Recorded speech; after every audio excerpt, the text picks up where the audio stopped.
Buenos días tengan todos. Bueno, no todos, ¿verdad? No se ha conectado nadie. Vamos a esperar un poco.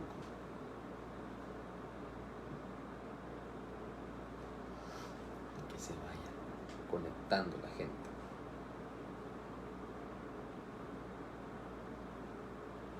Sí. Muy buenos días. Muy buenos días, hermanas, y bendiciones. Dios le bendiga.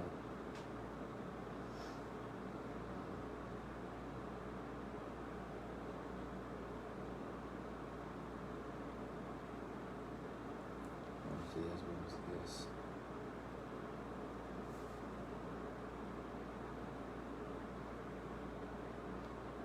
Pues vamos a dar, como dicen por ahí. Muy buenos días, hermanos, a los que están conectados y a los que se han de ir conectando. Tengan muy buen día, familia, como dice ahí el hermano Edgar, muy buen día para aquellos que están una vez más conectados y los que lo han de ver más al rato. Que tengan un excelente fin de semana. Y pues bueno, aquí una vez más con ustedes. Creo que ya me tocó, o ya me toca sábado de planta. Sí, ya, gracias a Dios. Me da mucho gusto, hermanos, poder ver a algunos de ustedes aquí. Y creo que es muy importante, ¿no? que podamos entender que en medio de esta situación aún podemos estar juntos y cerca a través de las redes sociales, y gracias a Dios por ello, ¿verdad? Si no, ¿cómo le estuviéramos haciendo? Señales de humo, cartas, ¿verdad? Pero Dios es bueno, hermanos. Dios es muy bueno y ninguna circunstancia cambia la bondad de Dios. Ninguna situación cambiará lo que Dios es por el simple hecho de que Dios no cambia. Dios es bueno y todos sus atributos son inmutables. Dios es fiel, Dios es quien consuela, Dios es amor, Dios es un Dios celoso, Dios es un Dios santo, un Dios de justicia, un Dios que cuida, un Dios que protege, y eso no cambia. Y eso me recuerda a cómo en Malaquías Dios, más que ver la situación que estaba pasando con el pueblo de Israel, que estaban robando, o más bien que estaban siendo infieles. Dios les dice: si no han muerto, si no los he destruido, es porque yo no cambio, soy fiel a mi pacto.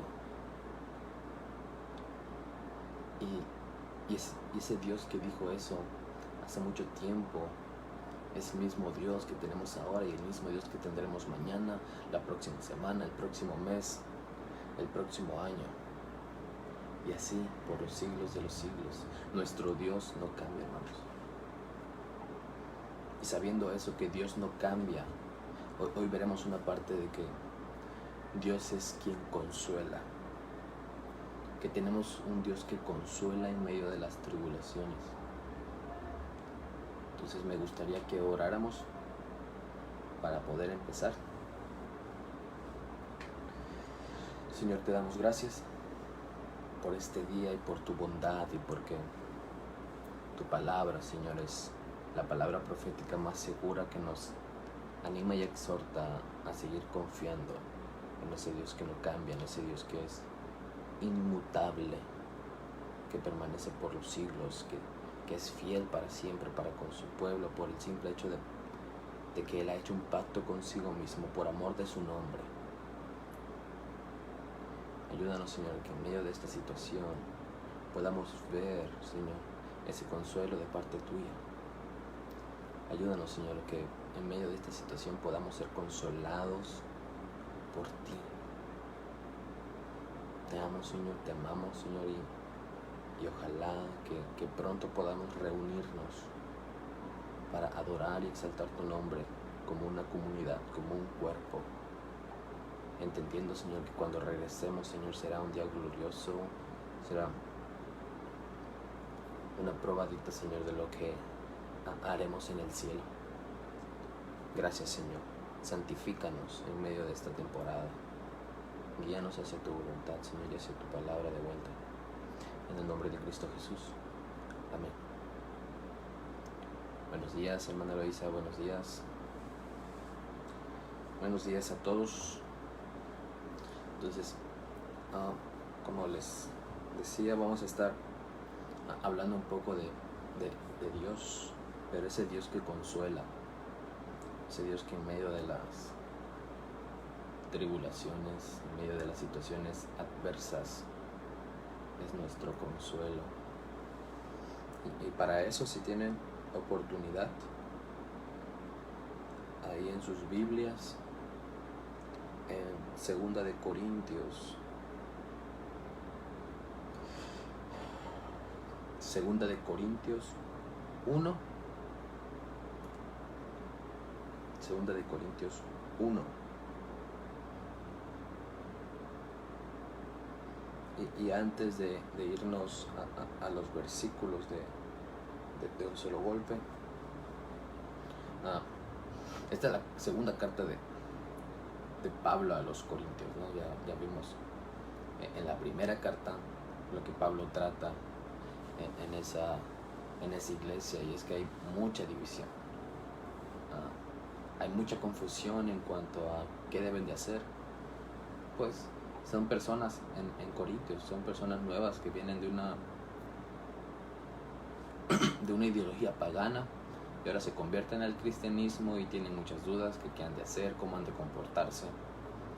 Inclusive, como decía, o sea, hay división en la iglesia, y Pablo trata esos puntos como un buen pastor al cual se les pregunta, y él con un corazón pastoral les responde a todas sus dudas. Pero en esta segunda carta vemos un poco más un mensaje personal de Pablo, de lo que él es.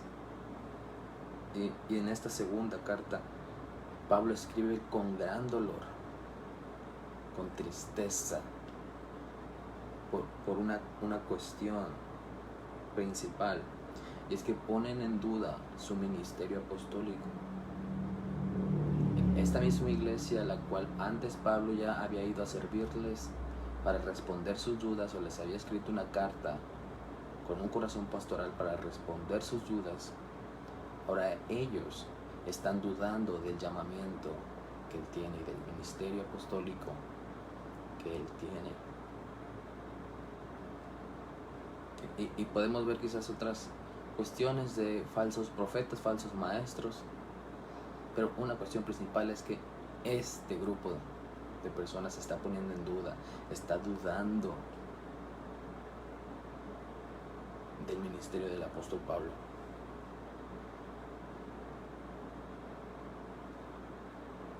Imagínense, ¿no? Al apóstol Pablo ante semejante situación de que, imagínense, no pónganse en el lugar de Pablo por un momento, quizás no podamos decir las palabras correctas, pero que digan, les mandé una carta tratando de responder sus dudas, les serví con un corazón pastoral, he dado mucho por ellos, y ahora dudan de mí. Puede que hasta hablaran mal de él, ¿no? Por la cuestión de que lo tacharan de mentiroso. Entonces, hablan mal de mí, dudan de lo que Dios está haciendo conmigo. ¿Cuál sería tu actitud en medio de una situación así, donde la gente hable mal de ti, te difame? ¿Cuál tú crees que sería tu actitud al saber que personas están hablando mal de ti?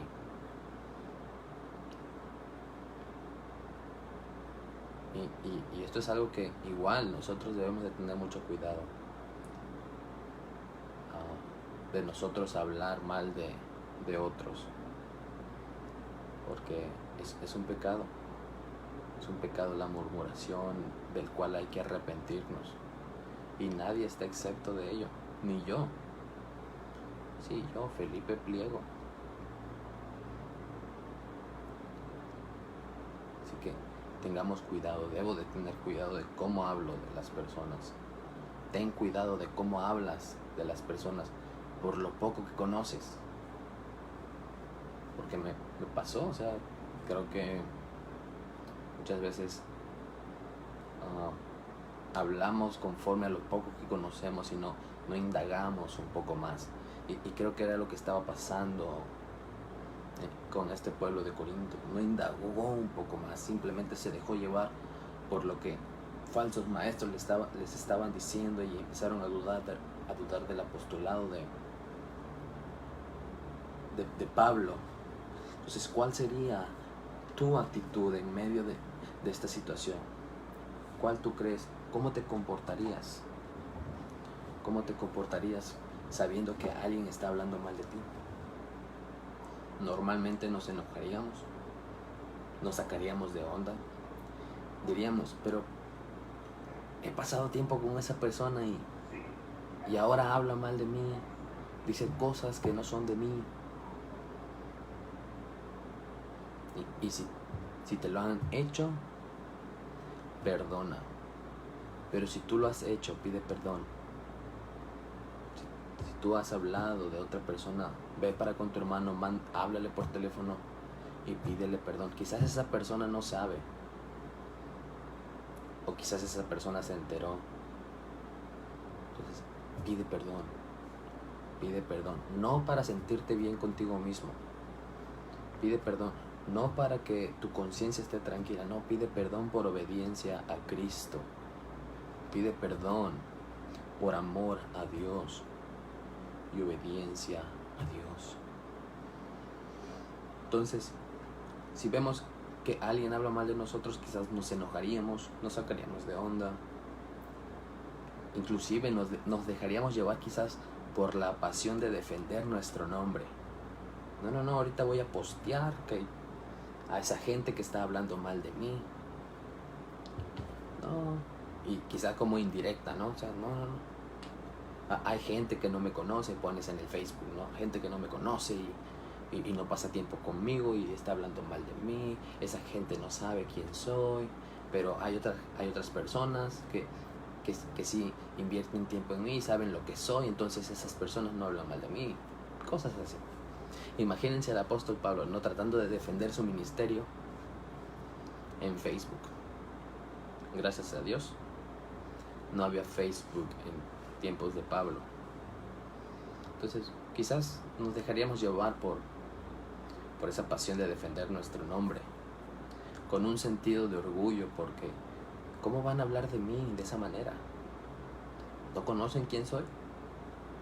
Soy Felipe Pliego García. Sí, soy el que toca el teclado en Misión Victoria. ¿Cómo van a hablar mal de mí?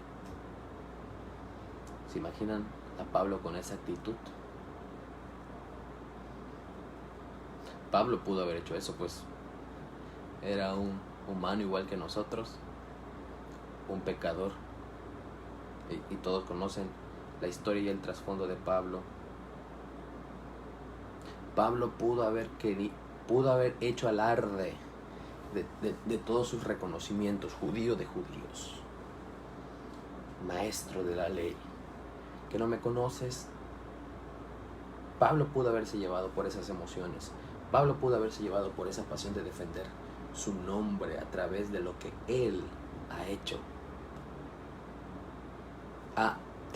Te voy a corregir, Daniel, porque no es del, es sin L, por favor, papito, sin L. Así que lo escribes otra vez. Felipe de Jesús Pliego García, por favor, que a mi madre le costó trabajo ponerme ese nombre. Imagínense, ¿no? Al apóstol Pablo queriendo defender su propio nombre a través de sus propias actitudes, de sus logros. Exacto. Muy bien. De la seriedad. Imagínense al apóstol Pablo tratando de defender su nombre por las cosas que él había hecho. o por las cosas, por todo el reconocimiento que tenía, ¿no? Pero no, Pablo en ningún momento hace uso de todo eso que él podía hacer. No, pues tengo una maestría en tal cosa, ¿no? Ya tengo un doctorado, tengo un título universitario. ¿Qué otras cosas pudiéramos usar para realzar nuestro nombre? Las que ustedes puedan pensar. Pablo aún tenía más y no las usó para defender su nombre, mucho menos para defender su ministerio. Hermanos, aquí podemos ver la humildad del apóstol Pablo al ser atacado en su ministerio. Y quizás es como que un camino pedregoso o un camino tan valiente, pero cada pastor, cada líder de una iglesia tiene que basar su ministerio no en sus propias habilidades, no en lo que él pueda tener, no en las personas que conoce. No, un líder, un pastor tiene que basar su ministerio en lo que Cristo es, en lo que Dios es, porque al final el que llama es Dios. Y Pablo entendía muy bien eso. Pablo entendía que el que lo había llamado era Cristo mismo. Entonces Pablo no se llenó de orgullo para defender su nombre, para defender su ministerio.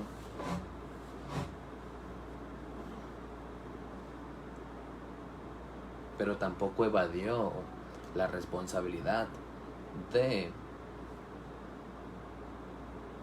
darle validez a su ministerio. No evadió el cuestionamiento que le estaban haciendo de su llamado, sino que procedió a aclararlo. Sí, lo aclaró. No lo evadió ni se hizo de oídos sordos. No, lo aclaró, pero con mansedumbre, con ternura, pero con firmeza, seguridad, valentía, denuedo, pues estaba seguro de quién lo había llamado. Y vemos, saludos pastor, y vemos la seguridad de Pablo. Recuerden, esta carta, los de Corinto estaban poniendo en duda el ministerio de Pablo, y Pablo con ternura le va a contestar, no haciendo alarde de sus habilidades, pero sí con firmeza y seguridad de quién lo había llamado. Y eso lo vemos desde el primer versículo, 2 de Corintios capítulo 1, versículo 1. Pablo, apóstol de Cristo, por la voluntad de Dios. Pablo, apóstol de Cristo, por la voluntad de Dios. Empieza su carta reafirmando lo que ellos dudan. Y esto es un poco del contexto de lo que es la carta. Obviamente no quiero que veamos el día de hoy cómo defender nuestro nombre con mansedumbre, con ternura, ¿no? Ese no es el punto al que quiero llegar exactamente, que es donde la gente habla mal de nosotros y con delicadeza, con elegancia, como dirían, ¿no? Qué elegancia la de Francia, qué finura la de Honduras. No. El punto no es cómo Pablo defiende su ministerio, o más bien su nombre. El punto no es ese, sino más bien el punto es a lo cual Pablo recurre para defender su ministerio, para probar su llamado. Pablo usa ciertos recursos que lo ayudarán para probar su llamado. Y recordemos, Pablo es apóstol de Jesucristo por voluntad de Dios. Arturo, saludos papá, saludos. En primer lugar, tenemos que ver cuáles son los requisitos para ser apóstol. Porque Pablo estaba a punto de defender su apostolado. Pablo estaba a punto de defender su ministerio. Y tenemos que saber qué es lo que va a defender Pablo. O más bien, cuáles eran los requisitos para ser apóstol. Y no vamos a entrar quizás aquí en si hay o no hay apóstoles en la actualidad. Pero sí quisiera ver cuáles eran los requisitos a los que Pablo se tenía que atener, entre comillas, porque ahorita veremos algo. Los requisitos que Pablo tenía que cumplir para poder decir realmente soy un apóstol de Cristo. Entonces en Hechos 1, versículos 21 y 22, nos dicen cuáles son los requisitos que alguien debía de cumplir para poder ser un apóstol.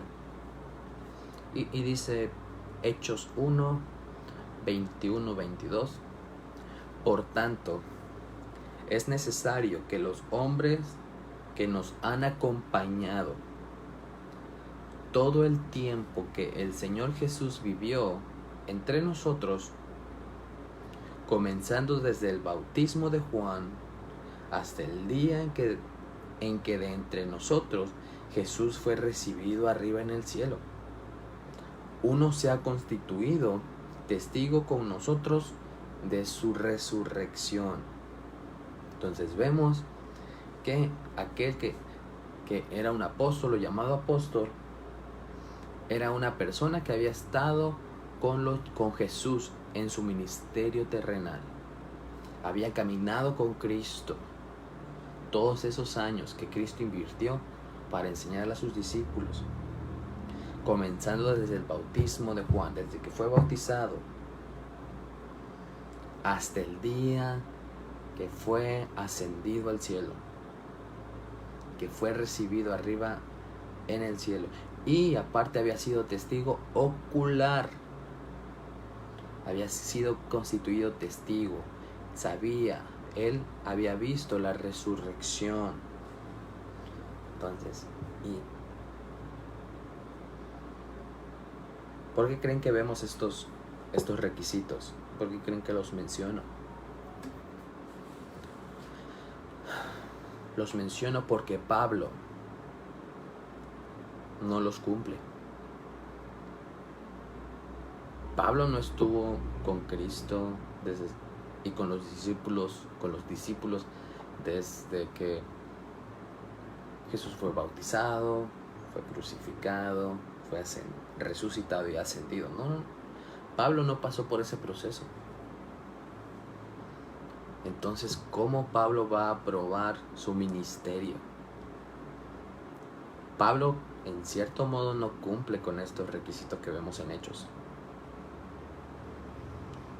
Entonces, por eso Pablo debe defender su apostolado y mostrar de otra manera que fue realmente llamado por el Señor Jesús. O sea, Pablo tiene que usar algún argumento para mostrarle a los de Corinto: yo, Pablo, fui llamado a ser apóstol por el mismo Jesús. Fui llamado a ser apóstol por Dios, no porque yo haya querido. Y un punto muy importante que Pablo toca para defender su llamado es un punto que también es muy importante para nuestras vidas, para tu vida, para mi vida, para la vida de todo creyente que sufre. Y es la forma de cómo a Pablo ve a Dios. Es la forma de cómo Pablo visualiza, conoce a Dios. Y es de esa forma como nosotros también deberíamos de ver a Dios en medio de cada circunstancia. ¿Cómo estás viendo a Dios tú en este momento? te estás quejando por la situación, porque no puedes salir. ¿Cuál es tu percepción de Dios en este momento? Y como paréntesis, la única manera en que vamos a poder conocer realmente cómo es Dios en cualquier situación es a través de su palabra. Así que, hermano, escudriña su palabra, porque ellas dan testimonio de Él.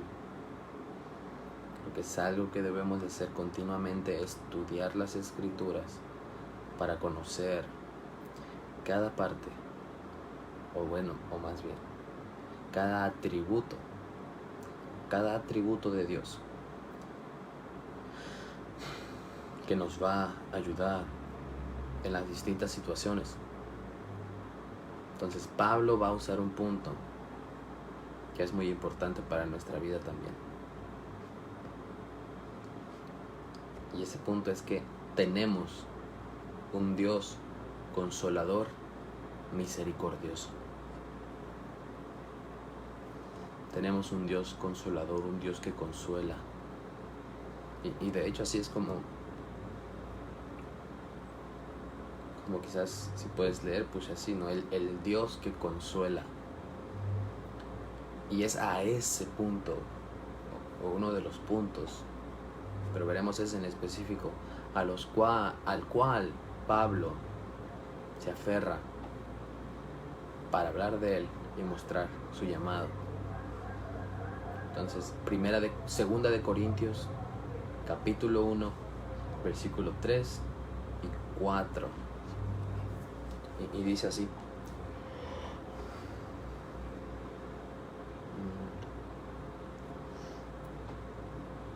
bendito sea el Dios y Padre de nuestro Señor Jesucristo, Padre de misericordias y Dios de toda consolación, el cual nos consuela en todas nuestras tribulaciones, para que también nosotros podamos consolar a los que están en cualquier aflicción, dándoles el consuelo que nosotros mismos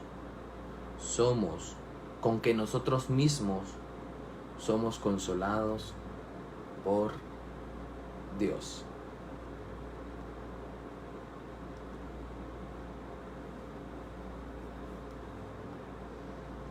Bendito sea el Dios y Padre de nuestro Señor Jesucristo. Vemos como Pablo empieza primeramente exaltando, bendiciendo el nombre del Señor en medio de esta situación que está pasando. Y no es la primera vez que Pablo lo usa. Lo vemos también en Efesios 1:3. Bendito sea el Dios y Padre de nuestro Señor Jesucristo, que nos ha bendecido con toda bendición espiritual en los lugares celestiales en Cristo. Y es como Él va a probar su llamado en Cristo. Porque fuera de Él, hermanos, nada puede ser, porque en Él nos movemos y existimos. Cristo es quien sostiene todo. Pedro también, en su primera carta, Pedro les dice a aquellos que están sufriendo persecución: bendito sea el Padre, bendito sea el Dios y Padre de nuestro Señor Jesucristo, quien según su gran misericordia nos ha hecho nacer de nuevo a una esperanza viva, mediante la resurrección de Jesucristo de entre los muertos. Hermanos, nunca olvidemos que en medio de una situación adversa, de exaltar el nombre de Dios, de darle gracias, de bendecir su nombre. Bendito sea el Dios y Padre de nuestro Señor Jesucristo.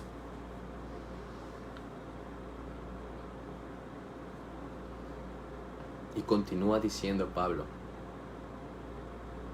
Padre de misericordias Y quizás ya sepan qué es lo que significa misericordia, pero me gustaría decirles, ¿no?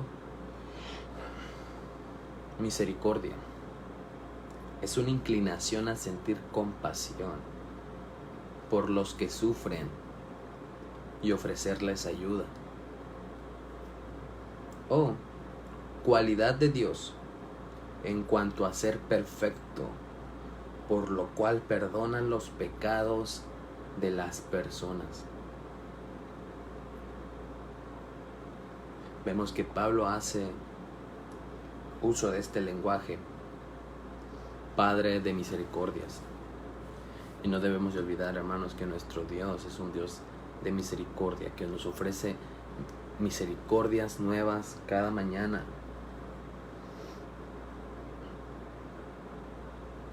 Cada mañana, usted y yo, nosotros, tenemos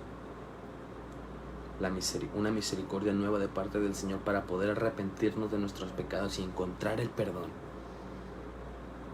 de ese Dios que creó el universo. Un Padre de misericordia es un Dios que ayuda y ofrece perdón de pecados a todo aquel que en fe a Él se acerca. Y vemos que Pablo usa este léxico o este lenguaje, porque todos conocemos el pasado de Pablo, quien antes era llamado Saulo, y vemos cómo cómo Cristo se le aparece en el camino a Damasco, y ahí es donde empieza el proceso de su santificación, el proceso en el cual Pablo se arrepiente y se acerca a ese Dios, a ese Jesús, el cual él había estado persiguiendo. Y hermano, ese mismo Dios está disponible para ti y para mí cada vez que fallamos. Ese Padre de misericordia está dispuesto a perdonar nuestros pecados si nos acercamos a Él en arrepentimiento y fe. Y cada persona que no pertenece al pueblo de Dios también es invitado a la mesa de la gracia para acercarse al Padre, a ese Padre de misericordias. Pablo usa esto porque él sabía lo que Dios le había perdonado.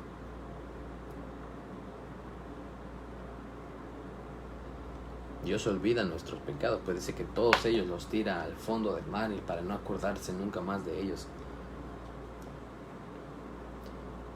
Pero Pablo estaba consciente de lo que él había hecho. ¿Tú estás consciente de cómo le has fallado a Dios?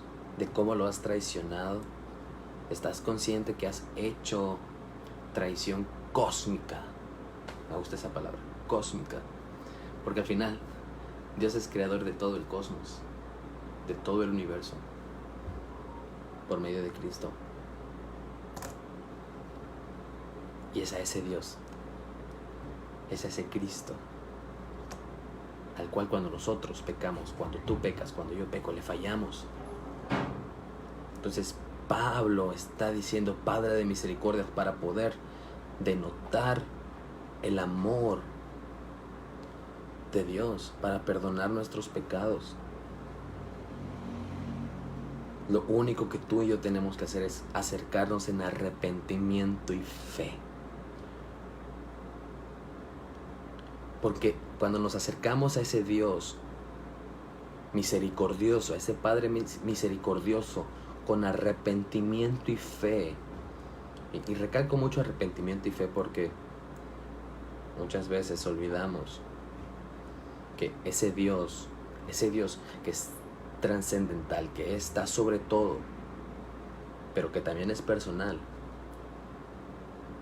nos va a amar de una manera incondicional cuando nos hayamos arrepentido y creído en Él.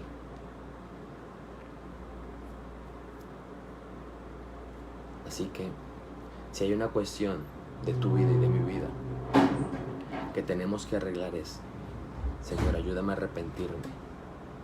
Inclusive, como diría un pastor llamado Jonathan Edwards, Señor, ayúdame, dame arrepentimiento para arrepentirme de mi arrepentimiento superficial. Y es que a veces nos arrepentimos de manera superficial, o a veces nunca nos arrepentimos de nuestros pecados. Bueno, la única condición en la cual Dios va a mostrar todo su amor, toda su bondad, toda su gracia, es con aquel que se ha arrepentido y creído en el Evangelio. El mismo Jesús dijo: arrepiéntanse y crean en el Evangelio.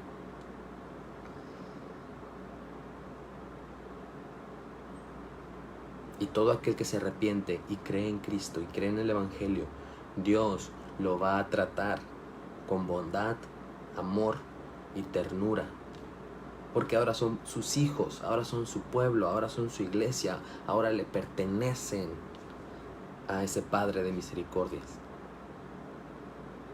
Sí, podemos ver en la Biblia que Dios hace llover para justos e injustos, hay trabajo para buenos y malos. Pero hermanos, el amor incondicional de Dios es para con sus hijos, es para todo aquel pecador arrepentido que viene a Cristo en fe, creyendo que Cristo ha muerto en la cruz por sus pecados. Ese Pablo está usando esas palabras, Padre de misericordia, para dejarles en claro que el Dios al cual él recurrió es un Dios que lo había perdonado de todos sus pecados en Cristo.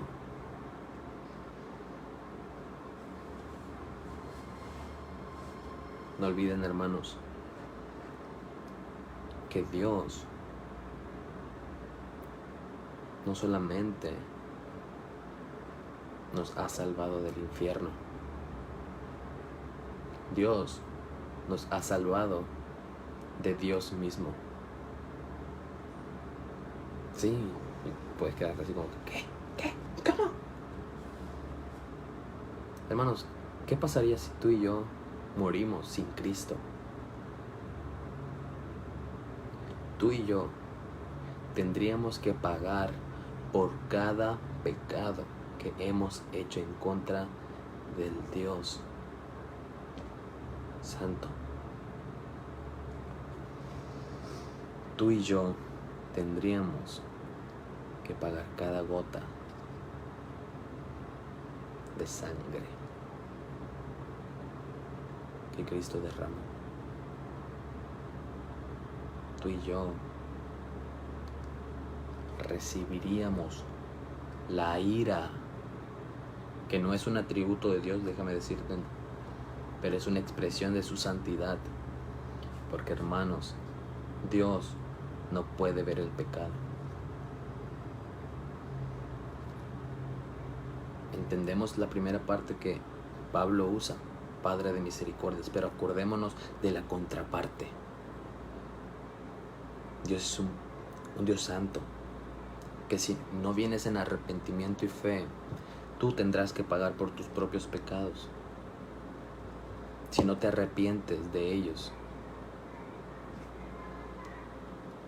Pero si te arrepientes, ten por seguro que Dios en Cristo te ha hecho justo y te ha perdonado. Y ahora, si tú eres su hijo, te va a tratar con bondad, con amor y con ternura. Eso no quiere decir que tus problemas se acabarán, pero que Dios te va a consolar en medio de todos los problemas. Si continuamos la lectura del versículo, Padre de misericordia, en el versículo 3, capítulo 1, y Dios de toda consolación. Padre de misericordia y Dios de toda consolación. Un Dios que consuela, un Dios que es cercano y personal. Sí, Dios es un Dios trascendental, está por encima de toda la tierra, por encima de los cielos, por encima de nosotros, pero es un Dios personal. Dios no está alejado. No tenemos un Dios indiferente, no tenemos un Dios alejado, que deja a su propia suerte, a su propia creación. No tenemos esa clase de Dios que nos crea, se aleja y de lejos nos mira y se sienta en su trono para ver cómo actuamos. No, Dios no es esa clase de Dios. Dios es un Dios cercano, un Dios que en medio de la tribulación, de la situación adversa que estemos pasando, en medio de esta pandemia, está cercano, está cerca a ti y a mí. Y eso lo vemos claramente, que cualquier tribulación, cualquier situación que pasemos, tenemos un sumo sacerdote que comprende, que sabe absolutamente todas nuestras debilidades. Dios sabe cómo nos vamos a comportar en medio de cada situación, de cada tribulación. Para Dios no es ajeno el que tengas incertidumbre. Para Dios no es ajeno que en medio de una situación de tribulación, de que algo está en contra de ti y tú muestres tus debilidades, Dios sabe. Nuestro sumo sacerdote Jesús sabe, comprende absolutamente todas nuestras debilidades y sabe bien. Él sabe bien cómo salir bien librado, vale la redundancia, de cada debilidad que nosotros experimentamos, porque Él también las enfrentó, con la diferencia que Él nunca pecó. Cristo pasó por lo mismo que tú y que yo. Él pudo haber sentido las mismas emociones que tú y que yo. Esas emociones que a nosotros nos llevan a sentir orgullo, soberbia, incertidumbre, enojo, ira y todo lo que tú quieras. Cristo nunca pecó en ninguna de ellas. Entonces Cristo sabe bien. Cristo sabe bien cómo nosotros podemos salir de esas debilidades, cómo salir victoriosos. Y no es por nuestra propia habilidad de que sepamos cómo, sino que Cristo nos ha hecho más que vencedores. Y es porque nosotros no peleamos esa batalla, sino que Cristo la ha peleado por nosotros. Y entonces Dios, al ser un Dios que consuela, en medio de esta circunstancia, hermanos, Dios es cercano a ti. Dios está cerca a ti, para que tú puedas decir: el Señor es mi pastor y nada me faltará. Hermanos, vemos que en esta situación hay escasez. Inclusive yo en mi trabajo he tenido una reducción de sueldo, de salario inmensa. Pero gracias a Dios aún tengo trabajo.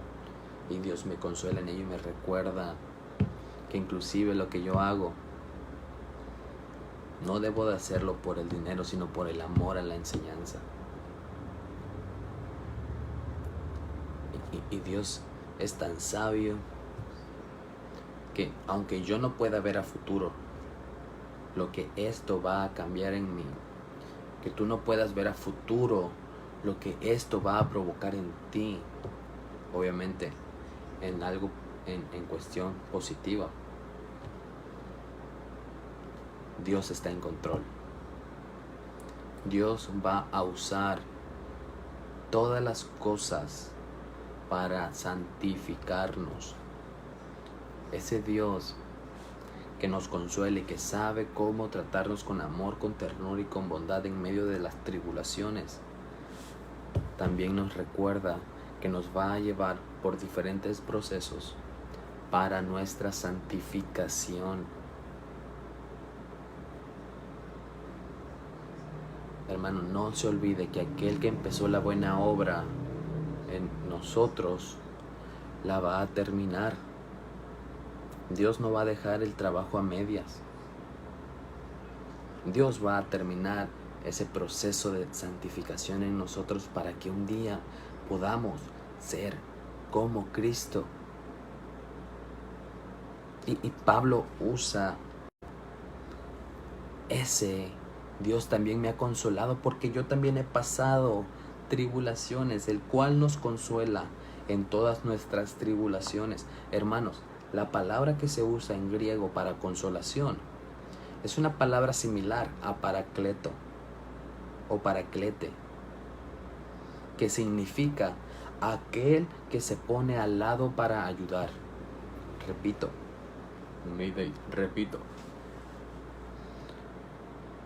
la palabra griega que se usa para consolación es una palabra similar a paraclete o paracleto.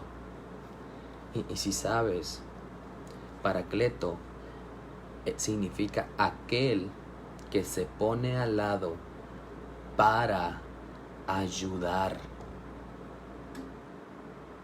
Y vemos, hermanos, que ese nombre de paracleto, paraclete, se le da al Espíritu Santo. Es por medio del Espíritu Santo que el Señor nos consuela, porque el Espíritu Santo lo que hace es apuntar nuestras vidas a Cristo, no a sí mismo, porque Él viene a hablar de lo que el Hijo le diga. Recuerden, es mejor para ustedes que yo me vaya, porque vendrá otro consolador. En paréntesis, otro consolador. Ya había antes otro consolador. ¿Por qué Jesús dice otro consolador? Porque cuando Cristo estaba aquí con sus discípulos, Cristo era quien los consolaba. Entonces Cristo también nos consuela. Y de esa manera, al consolarnos, Cristo nos envía a otro consolador, que es el Espíritu Santo, que habita en nosotros para santificarnos, para darnos una perspectiva más amplia en medio de las situaciones adversas, en medio de las tribulaciones, para recordarnos la palabra, que Dios va a usar todas las cosas para nuestro crecimiento, porque para los que aman a Dios todas las cosas cooperan para bien. Esto conforme a su propósito. ¿Y cuál es ese propósito? Que nosotros, a los que Él llamó, los llamó para ser semejantes a su Hijo.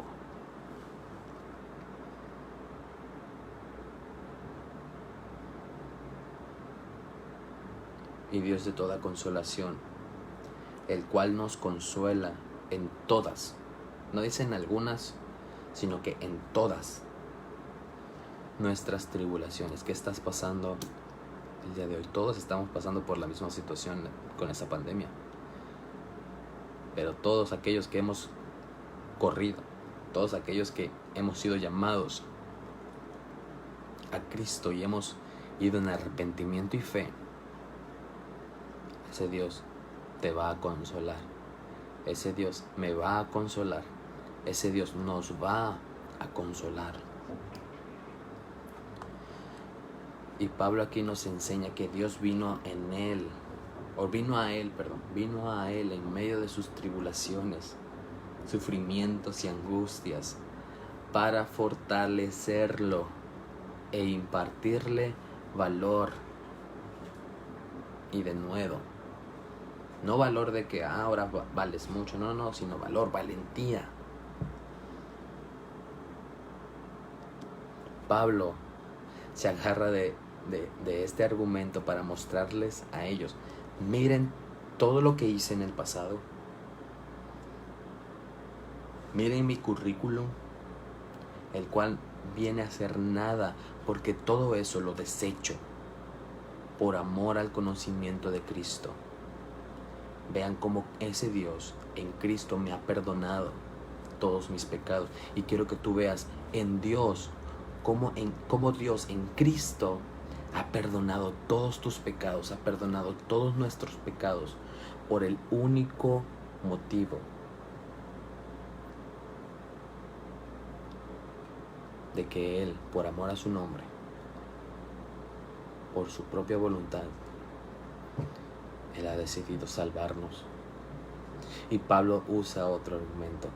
Ese mismo Padre que me ha perdonado también me consuela en mis tribulaciones, en cada tribulación que tengo. Ese mismo Dios me consuela.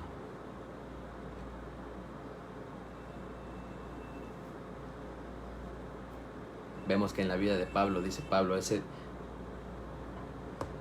Dios, el cual nos consuela en todas nuestras tribulaciones. Podemos ver la vida de Pablo llena de tragedias, llena de, ¿cómo se llama?, de pruebas, siendo perseguido, siendo apedreado, siendo encarcelado.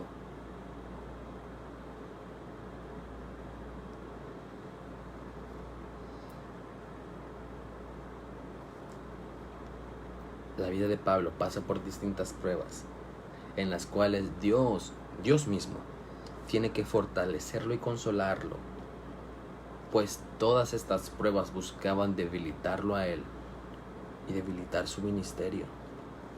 Y un ejemplo lo podemos ver recuerden que les dije que esta carta de 2 de Corintios es un poco más personal.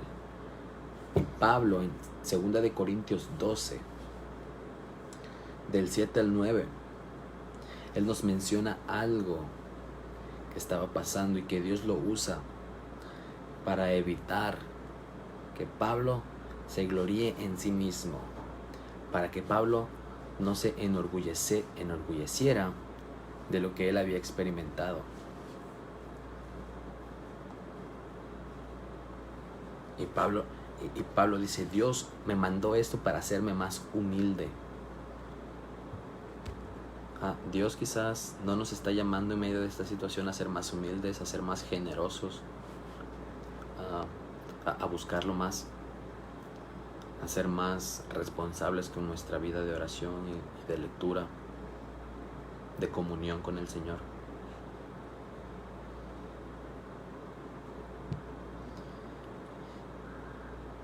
Y dada la extraordinaria grandeza de las revelaciones, porque Pablo había recibido revelaciones, si quieren lo pueden leer del 1 al 6, en 2 de Corintios 12.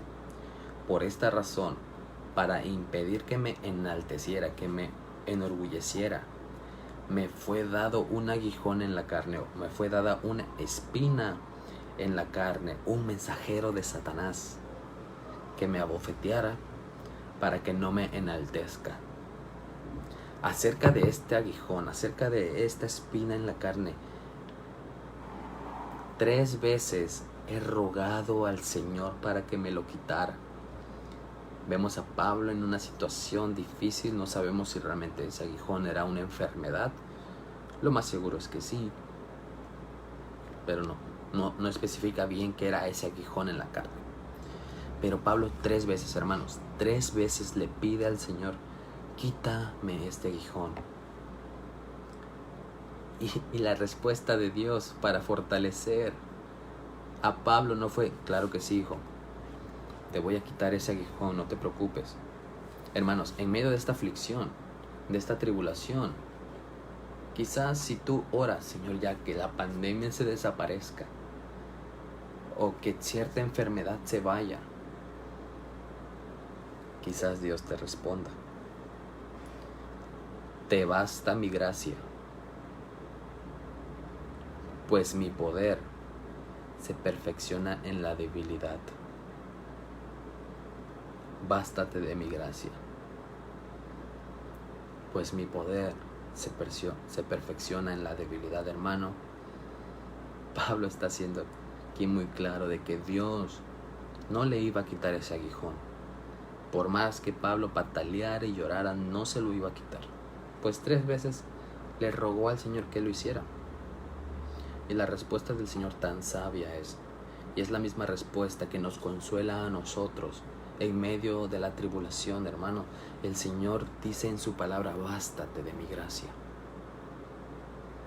Te basta mi gracia. Lo único que tú necesitas es mi gracia, no necesitas otra cosa más. ¿Recuerdan? La semana pasada les dije, ya sé, hermanos, que que mueras, o que yo muera, o que muramos, del Señor somos. Ya sea vivos o muertos, viviremos con el Señor. Entonces te basta la gracia de saber que si tú hoy vives, que si tú hoy mueres, tú vivirás juntamente con Cristo en la eternidad. Esa es la esperanza viva que tenemos. Esa es la esperanza viva que tienes. Y esa es la esperanza que debemos de proclamar a todo aquel que no haya conocido a Cristo. Para ir terminando. Por tanto, Pablo continúa: con muchísimo gusto me gloriaré, más bien en mis debilidades, para que el poder de Cristo more en mí. Hermanos, en medio de esta situación, en medio de esta tribulación, toda debilidad, toda prueba que piensas que estás pasando, te basta la gracia del Señor. Ese es tu mayor consuelo. Te basta su gracia. No necesitas nada más. El Salmo 23 lo conoces. El Señor es tu pastor y nada te faltará. El Señor es mi pastor y nada me faltará. Quizás muchos le dan un sentido de que Dios va a suplir todas las cosas. Y sí, Dios suple nuestras necesidades. Dios sabe que necesitamos comer, que necesitamos vestirnos. Dios sabe que necesitamos pagar nuestras cuentas. Pero hermanos, aun si no tuviéramos comida, aun si no tuviéramos vestido, aun si no tuviéramos dinero para pagar nuestras deudas, el Señor es tu pastor y nada te falta porque lo tienes a Él. Si tienes a Dios, Dios es suficiente para pasar todas las pruebas que puedan venir y poder encontrar esa consolación tan dulce como la miel, que es un bálsamo a nuestra alma, para poder conocer la bondad del Señor.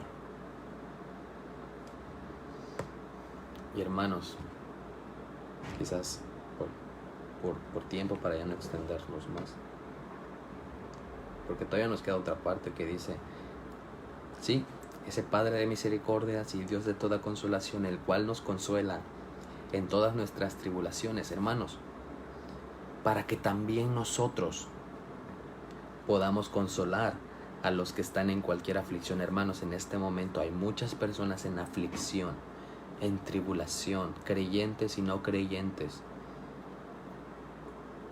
Es momento de consolarlos. Y con consolarlos no me refiero a simplemente darle una palmadita en la espalda y decirle: todo va a estar bien, Dios está en control. Que sí es cierto, Dios está en control, hermano. Si es un creyente, anímalo a confiar en la palabra de Dios, en las Escrituras, porque ahí va a encontrar las promesas que Dios le ha dado a sus hijos. Anímalo a creer y a poner su mirada en Cristo para su propio gozo. Pero si es un no creyente, consuélalo, pero llámalo al arrepentimiento y a la fe. Por amor a esa persona no creyente, llámalo al arrepentimiento y a la fe. Porque hermanos, la única manera en que Dios va a consolarnos con un amor dulce, con una bondad extravagante, es aplicado a sus hijos. No podemos mentir en esa parte.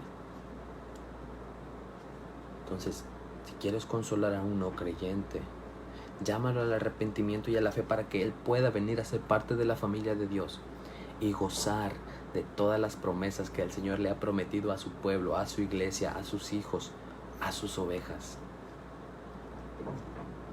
No le demos falsas esperanzas, al contrario, démosle una esperanza viva en la cual, cuando ellos escuchen el Evangelio lo único que requerirá de ellos es arrepentimiento y fe. Arrepentimiento y fe. Y Dios nos consuela para nosotros poder consolar a otros. No nos quedemos con ese consuelo. sino al contrario, vayamos con los demás para poder consolar a aquellos que están en aflicción. Mostremos la gracia y la bondad de Dios para con los nuestros, para con la familia de Dios, pero también con los que están afuera. Que vean el amor de Cristo reflejado en nosotros en distintas acciones. Y el Señor hará a los demás.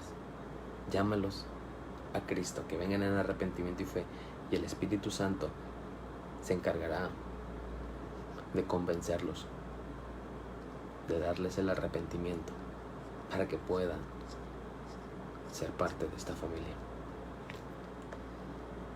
Entonces recuerda, tenemos un Dios que consuela y también tenemos un Dios que nos llama constantemente. Entonces, hermanos, me gustaría terminar con una oración.